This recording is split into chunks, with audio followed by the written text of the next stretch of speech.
निश्चित रूप से अदिति, देखो ये पूरा प्रकरण दो पार्ट है इसका। पहला पार्ट है सैनिक, उसमें कहीं कोई कमी नहीं है, कहीं कुछ इफ बट या बहस करने की आवश्यकता नहीं। दूसरा पार्ट है राजनीतिक। राजनीतिक पार्ट क्या है? पाकिस्तान जो कटोरे पे भीख के टुकड़ों पे पलता है, जिसमें इंटरनेशनल इतनी ज़्यादा डिफरेंसेज हैं, वहाँ की हर तरह से सिचुएशंस खराब हैं। हम से वो अपना पॉलिटिकल एक्टिविटीज से, अपने इंटरनेशनल रिलेशन से और तमाम चीज़ों से हम उसे क्यों नहीं घुटने के बल कर सकते हैं? हम अपनी पॉलिसीज क्यों नहीं क्लियर कर सकते हैं? सिर्फ इवेंट मैनेजमेंट करके रोज चर्चा में बने रहने का तक एक जो लक्ष्य रखेगी सरकार, वो ये सब नहीं कर सकती है। उसे आपको अपने पर्सनल रिलेशन, भारत कमजोर राष्ट्र नहीं है, दुनिया में हर तरह से तीसरी चौथी पायदान पे है। पूरी दुनिया में कहीं भी हम हमला करने, मिसाइल हमारे पास ICBM तक है, हम कुछ भी कर सकते हैं। लेकिन जो पॉलिटिकल काम है वो कब शुरू करेंगे, कब कोई डेडलाइन देंगे बीजेपी की सरकार के लोग कि हम ये करके दिखा देंगे, आइंदा ये नहीं होगा। जवाब ले लेते श्रीकांत शर्मा, हो सकता है। सवाल पूछ रहे हैं आपसे, जवाब दीजिए। डेडलाइन है आपके पास? 4 बार दे चुके। देखिए आदिति, जो लोग 60 साल तक सिर्फ गाल बजाते रहे, वो लोग कम से कम हमारे ऊपर उंगली ना उठाएं। हमारी फौज, हमारी बिलाप करने सक्षम है। ये जो जिम्मेदारी आपके पास है, बिलाप मत करो, इसीलिए और करारा जवाब दिया जाएगा।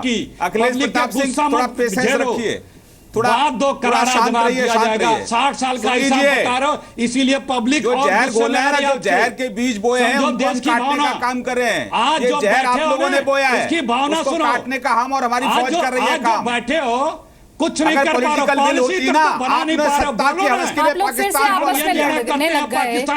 देश से जुड़ा हुआ ये मसला है। देश है तो हम हैं, देश है तो पॉलिटिकल पार्टी है, देश है तो सब कुछ है। जीडी बख्शी साहब, आपका क्लोजिंग कमेंट, फोटो खिंचाना, न्यूज बनाना, आरोप प्रत्यारोप, पॉलिटिकल स्कोरिंग बाद में। बख्शी साहब, माफ कीजिए, ये समय है कि जब हम नेशनल सिक्योरिटी के मामले में एकजुट हों और एक बाईपार्टिसन पॉलिसी अडॉप्ट करें।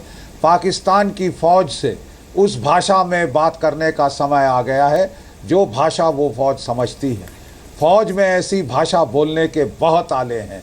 ब्रह्मोस मिसाइल, स्मर्च रॉकेट्स, हमारी मीडियम भारी तोपें, हमारे रॉकेट लॉन्चर, हमारे अटैक हेलीकॉप्टर्स, हमारे स्पेशल फोर्सेस, हमारी वायुसेना की क्षमता, हमारी नौसेना की क्षमता, बहुत सारे आले हैं पाकिस्तान को उस भाषा में बोलने के लिए जो पाकिस्तान की फौज समझती है। वो समय अब आ गया। ठीक है सर, कर्नल कॉल 20 सेकंड्स में। सर मेरे पास समय बिल्कुल नहीं है, जल्दी से। आदिति, मेरे हिसाब से जो सबसे कमजोर कड़ी है वो है लेबर, जो हमारे पोस्टों पे और हमारे कंपनी हेडक्वार्टर में, ब्रिगेड हेडक्वार्टर में जो सिविल लेबर, लोकल लेबर है, वो काम करता है, वो कॉम्प्रोमाइज है। और मेरे हिसाब से उनको सबको बाहर निकाल देना चाहिए और यूपी और बिहार से लेकर वहां पे लेबर लगाना चाहिए। ठीक है, फिलहाल समय की कमी है। एक सबसे कमजोर कड़ी है और इसके ऊपर खास तौर से। ठीक सर, ठीक। आप सभी मेहमानों का फिलहाल बहुत बहुत शुक्रिया।